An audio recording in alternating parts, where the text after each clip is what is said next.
السلام عليكم ورحمة الله وبركاته. اللهم صل وسلم وزد وبارك على نبينا محمد وعلى آله وصحبه وسلم.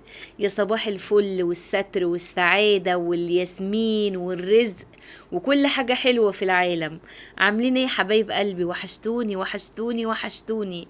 وحشتوني من الفيديو اللي فات لفيديو النهاردة، وحياة ربنا دي أمانة.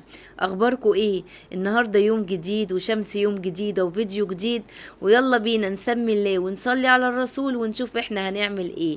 ربنا يجعل ايامكم يا رب كلها ستر وصحة وراحة بال. ربنا يطعمكم ما يحرمكم، ربنا يستركم ما يفضحكم، ربنا ينولكم اللي بتتمنوه زيادة يا رب العالمين. ربنا يديكم يا رب خير الدنيا كله ونعيم الاخر.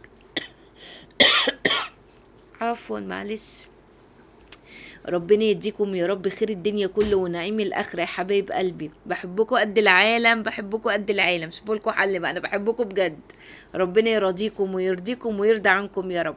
يلا بقى النهارده هنعمل روتين كده تحفيزي وتشجيعي، ونقوم نعمل الشقه كلها النهارده. اتجننت ام مازن كده، ام مازن كده اتجننت هتعمل الشقه كلها في يوم واحد. اه والله العظيم هعمل، يعني مش كلها، هو الريسبشن همسكه وهنفضه نفضه تمام، وهظبط بقى الاداء في الغرف، وهنشوف مع بعض احنا هنعمل ايه. خدي فكرة ونفذي دلوقتي، مش هقولك نفذي بكرة. خدي فكرة وجرعة حماس، جرعة نشاط من اختك ام مازن، ويلا بينا نشوف احنا هنعمل ايه. اول حاجة عملتها كده بسم الله الهادي، دخلت الاول حطيت اكل العصافير وايه وسقيت الزرع. ده اول حاجة يا بنات، عشان ده ثواب، وفي اول النهار كده عشان هما بيجوا ياكلوا الصبح واخر النهار اللي هو ايه بيفطروا وبيتغدوا. فاهمني؟ يا رب يجعله في ميزان حسنات يا رب، ويوصل الثواب لاصحابه اللي انا عاملاه صدقه عليهم يا رب قادر كريم. المهم بقى يا بنات، بعد ما خلاص سقيت الزرع بتاعي وكده، قمت ايه داخله على كنت شايله حاطه غسيل على الحبل، شيلته وبعدين طبقته في ساعتها. وانا من الناس اللي بحب اشيل الغسيل اطبقه على طول.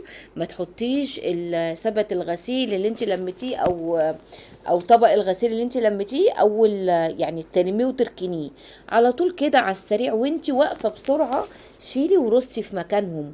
كل حاجة تاخديها بإيدك وترصيها في ساعتها انت شقتك راقت. كل حاجة اتبهدلت وانت رتبتيها في ساعتها انت شقتك راقت.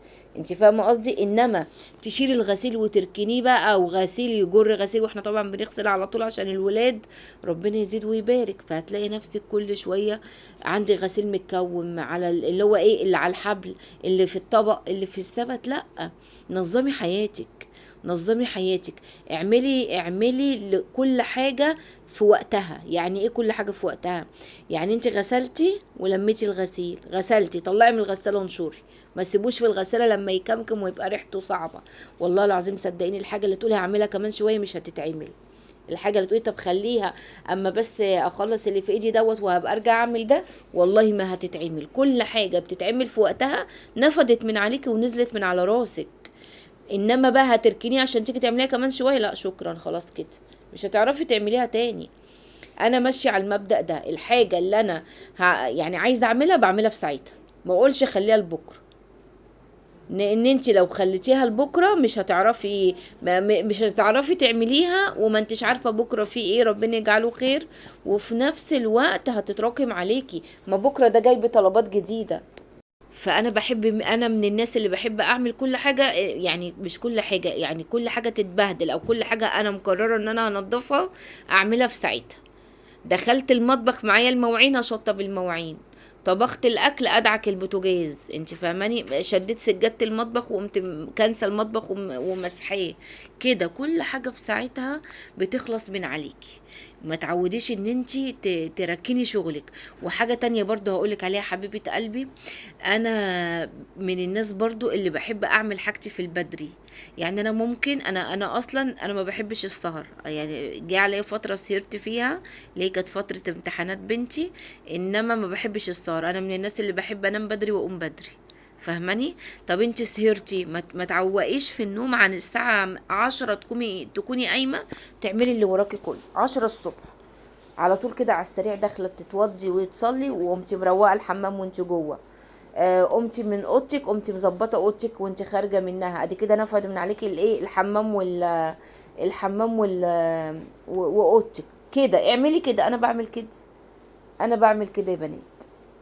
حاجة بقى انا عايزة اتكلم معاكم فيها، كان ان حد كتبها لي في الكومنتات، متابعة يعني كتبتها لي في الكومنتات، بتقول لي يا ام مازن انا متجوزة في بيت عيلة وعايزاكي تقولي لي اتعامل ازاي معاهم، عشان انا مش مرتاحة خالص نفسيا معاهم. بص حبيبة قلبي، انا اللي انا هقدر اقوله لك، اول حاجة يعني ايه، اتعاملي معاهم بحب وبود، بس من غير تدخل في خصوصياتك. انت فاهماني؟ يعني تعاملي معاهم بحب وبود، بس من غير تدخل. يعني ليكي بيتك ليه خصوصية، بيتك ليه خصوصية. يعني ايه؟ يعني ايه بيتك ليه خصوصية؟ يعني اللي بيحصل فوق في الشقة منزلش احكيه تحت، فايه فحد يتكلم كده او يتكلم كده وتقومي انت تقولي ايه، انا مش مرتاحة نفسيا زي ما انت ايه حكيتي. انت فاهماني؟ فانا هقول لك النصيحة ان انت تعاملي بحب وبقرب وبود، بس ما ما تحكيش تفاصيل حياتك فوق تحت. فاهماني؟ و... ولو حماتك موجوده، انت قلتي بيت عيله بس مش عارفه حماتك ما سلايف، فاهماني؟ لو حماتك موجوده، اولا الناس الكبيره دي ليها كل الاحترام والتقدير، اتعاملي معاها كانها مامتك، كانها مامتك بالظبط، لان هي يعني مدياكي هديه، مدياكي راجل قد الدنيا، ربنا يا رب يهدي سرك ويصلح حالك. فما تتعامليش معاها معاملة الند بالند، او هو لما يتكلم معاها سيبيه يتكلم، سيبيه يعمل اللي هو عايزه، سيبيه هادي، ما تقولوش لا البيت اولى. انت فاهماني؟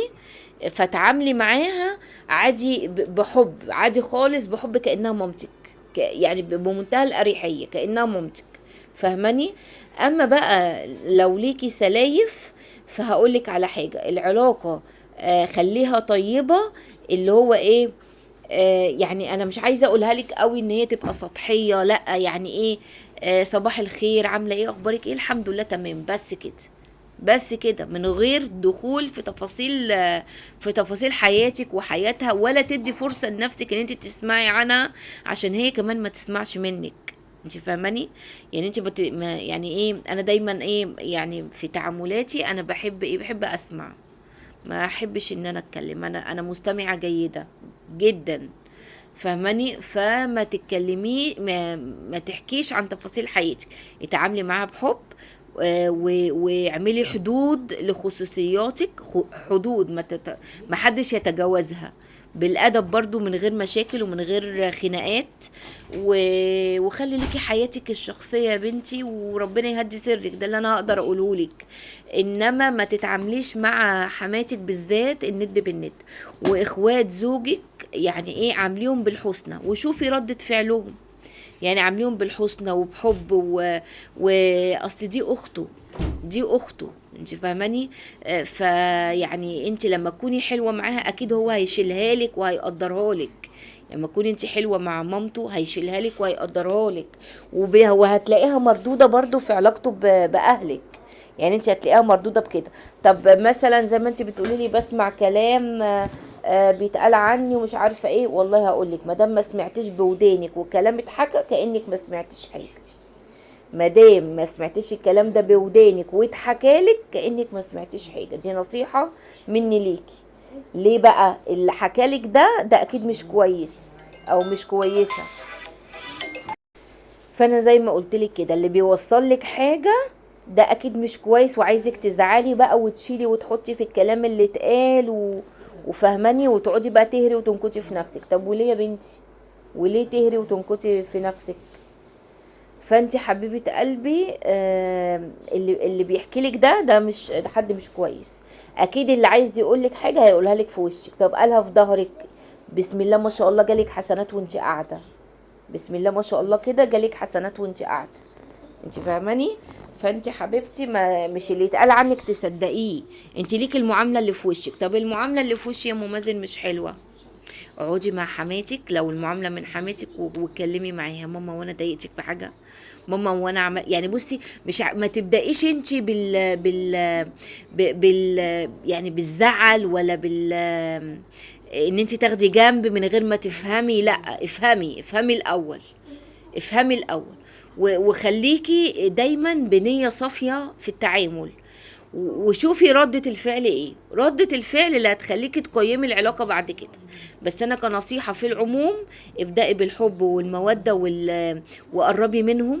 دول مش اعدائك يا حبيبة قلبي، دول اهل زوجك، ربنا يبارك لك فيهم ويخليك انت كمان ليهم، ويسعد حياتك ويسعد ايامك. اعملي حدود لحياتك ومحدش يتدخل في تفاصيلك. وفي نفس الوقت ما يعني اسمعي ليهم، اقعدي معاهم كأنهم عيلتك. وشوفي طيب، يعني انت جربي اقعدي وشوفي وتعاملي، وبعد كده شوفي ردود الافعال. ردود الافعال هي اللي هتحكم بعد كده. انت فاهماني؟ ما تبدايش انت حبيبه قلبي باخدان الموقف او كده، لا.